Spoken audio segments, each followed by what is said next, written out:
தினம்தோறும் விளக்கேற்ற நல்ல எண்ணெய் இதயம் நல்லெண்ணெய். பெரியகுளம் பகுதியில் மும்பை காவலரை ஏமாற்றி 35 லட்சம் ரூபாய் பறிக்கப்பட்ட மோசடி சம்பவம் பரபரப்பை ஏற்படுத்தியுள்ளது. மும்பை மேற்கு நகர காவல் நிலையத்தில் பணியாற்றி வரும் 33 வயதான லக்ஷ்மணன் தனது உறவினர் கங்காதரனுடன் பெரியகுளம் வந்திருந்தார். தேனி மாவட்டத்தைச் சேர்ந்த செந்தில், சேகர்பாபு ஆகியோர் ஹவாலா பணம் 2 கோடி இருப்பதாக கூறி 50 லட்சம் கொடுத்தால் அதை வழங்குவதாக ஏமாற்றியுள்ளனர்.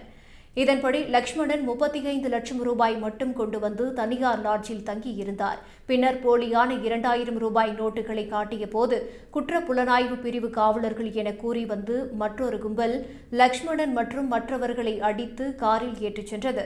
லக்ஷ்மணன் மும்பை போலீஸ் என்பதை அறிந்ததும் அவரை பெரியகுளம் பைபாஸில் இறக்கிவிட்டு 35 லட்சம் பணத்துடன் செந்தில், சேகர்பாபு தப்பிச் சென்றனர்.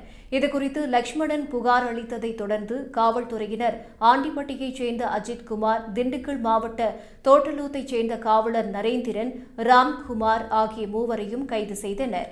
விசாரணையில் செந்தில், சேகர்பாபு ஆகியோர் பணத்துடன் தப்பிச் சென்றது உறுதி செய்யப்பட்டது. காவல்துறையினர் 2 கார்களையும் பறிமுதல் செய்து கைது செய்யப்பட்டவர்களை நீதிமன்றத்தில் ஆஜர்படுத்தி சிறையில் அடைத்தனர். குறிப்பாக கைது செய்யப்பட்ட நரேந்திரன் 2013இல் தமிழ்நாடு காவல்துறையில் சேர்ந்தவர். ஆனால் தொடர்ந்து குற்றச் செயல்களில் ஈடுபட்டதால் பணியிடை நீக்கம் செய்யப்பட்டு இருந்தார். தற்போது அவர் மீண்டும் மோசடியில் சிக்கியுள்ளார். தப்பியோடிய இருவரையும் காவல்துறையினர் தனிப்படை அமைத்து தேடி வருகின்றனர்.